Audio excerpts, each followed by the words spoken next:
Your mind is being pulled in 1,000 directions, and most of the pulling is invisible. No chains, no guards, no prison walls, only alerts, urgency, comparison, and noise. And because it feels normal, you do not resist it. You check without deciding to check. You react without deciding to react. You worry without deciding to worry. This is not freedom of mind. This is automated attention.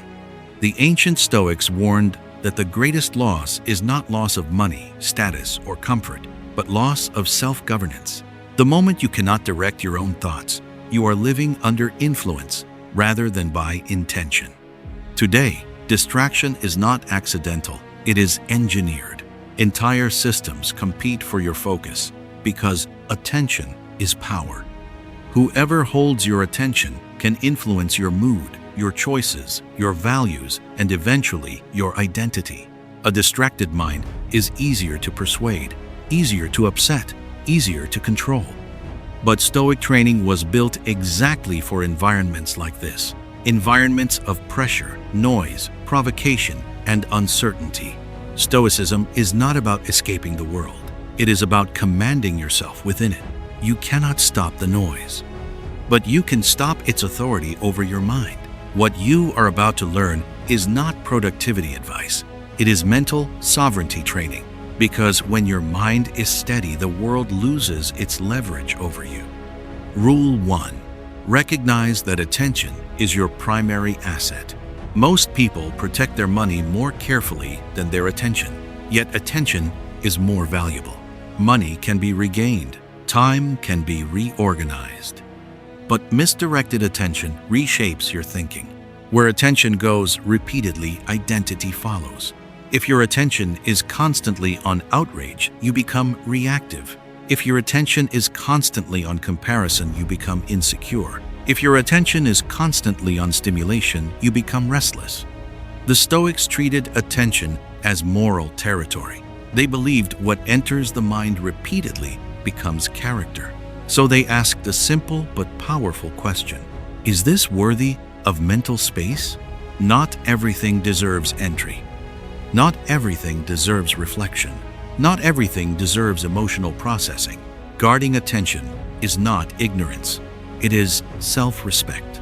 If you do not choose what holds your attention, something else will choose for you. Rule 2. Slow down mental entry points. Distraction enters through speed. Fast headlines, fast reactions, fast judgments. The Stoic discipline of assent teaches that the first impression is never the final truth. Your mind receives signals, but you decide which ones become beliefs. Between stimulus and acceptance, insert delay. When you hear something upsetting, delay interpretation. When you read something provocative, delay conclusion. When you feel emotional, delay expression. This delay is not weakness. It is command. Impulsive minds are externally steered. Deliberate minds are internally steered. A 3-second pause can prevent a 3-hour emotional spiral. Mental strength often looks like hesitation, but it is actually inspection. Rule 3. Reduce cognitive clutter. Your mind was not designed for constant input. It was designed for deep processing. When input increases beyond processing capacity, clarity collapses. You feel busy but not effective, informed but not wise, connected but not grounded. Stoics practiced cognitive minimalism. They limited exposure so they could increase understanding. You must be selective with information, opinions, debates, media, social comparison. More is not always better. Often, more is noise. A cluttered room reduces movement.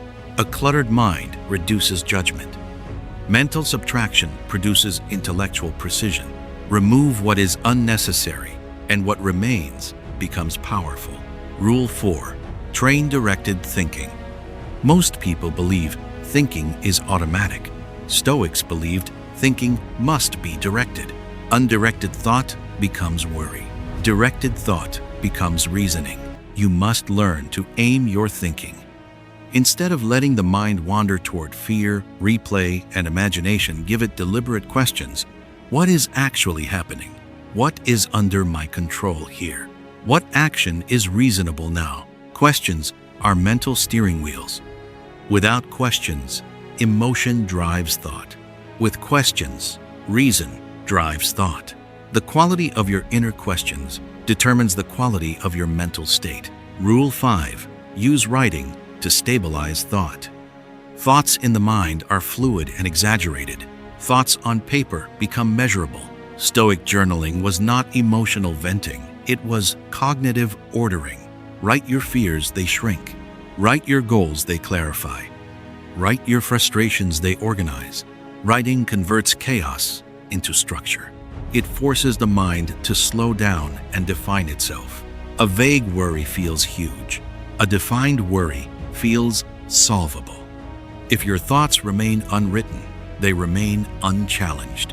When written, they can be examined and corrected. Rule 6. Separate control from influence. Distraction multiplies when you try to mentally control what you only influence or cannot affect at all. Other people's reactions, public opinion, past events, random outcomes. The Stoic control principle is a mental filter. Direct energy only where authority exists. You control effort, not outcome. You control behavior, not reputation. You control response, not events. When the mind stops chasing the uncontrollable, it regains strength for the controllable. Focus grows where control exists. Release is not surrender, it is precision. Rule 7. Practice single-channel focus. The myth of multitasking has weakened attention spans globally. Switching tasks is not productivity, it is cognitive fragmentation. Each switch carries a mental cost. Attention resets. Depth disappears. Stoics practiced immersion, full presence in one action. Train yourself to stay. Stay with the page. Stay with the problem. Stay with the work past boredom. Boredom is not a signal to escape, it is a doorway to depth. The mind becomes powerful when it learns endurance of focus. Attention length is trainable. Rule 8. Strengthen your inner command. Voice. Inside you, there is always a narrator. If you do not train it, emotion becomes narrator. Stoics trained an internal commander voice, calm, rational, brief. Return to task. Ignore impulse. Stay steady. This is trivial. Continue. This voice must be practiced consciously. It becomes stronger through repetition. Eventually, it interrupts distraction automatically. Self-command begins as self-instruction. Rule 9. Build friction against distraction. Make distraction slightly harder to reach, and focus becomes easier to maintain. Distance creates discipline. Move tempting apps. Silence non-essential alerts. Change environments when focusing. Stoics adjusted surroundings to support virtue. Environment influences behavior more than intention alone. Do not rely only on willpower. Use structure. Friction protects focus. Rule 10. Rehearse mental resistance.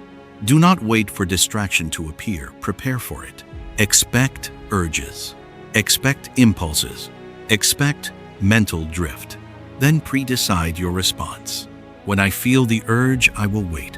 When I drift, I will return. When I feel restless, I will stay. Prepared minds recover faster. Training calm before demand is Stoic strategy. Rule 11. Protect mental energy through physical discipline. Body disorder feeds mental disorder. Poor sleep weakens attention. Poor posture weakens alertness. Poor breathing weakens control. Stoics treated physical discipline as mental support. Stand steady. Breathe slow. Rest properly. Mental control is not purely mental. The nervous system is the foundation of focus. Rule 12. Accept that focus is a practice, not a switch. You will drift. Everyone does. End quote. The difference is recovery speed. Do not measure discipline by never drifting. Measure it by how quickly you return. Return without self-anger. Return without drama. Return immediately. Each return is a repetition. Repetitions build strength. Mental mastery is not perfection, it is persistence. Closing hook, final authority ending. The distracted world will not become quieter, but you can become stronger. Attention is your gate. Thought is your territory. Focus is your defense. Guard them. Because whoever controls your attention influences your life. But when you choose what enters, when you examine what appears, when you direct what stays, your mind becomes sovereign again. Noise will still exist. Stimulus will still arrive. Temptation will still call. But it will no longer command. And when the world pulls, your mind will remain still, directed, deliberate.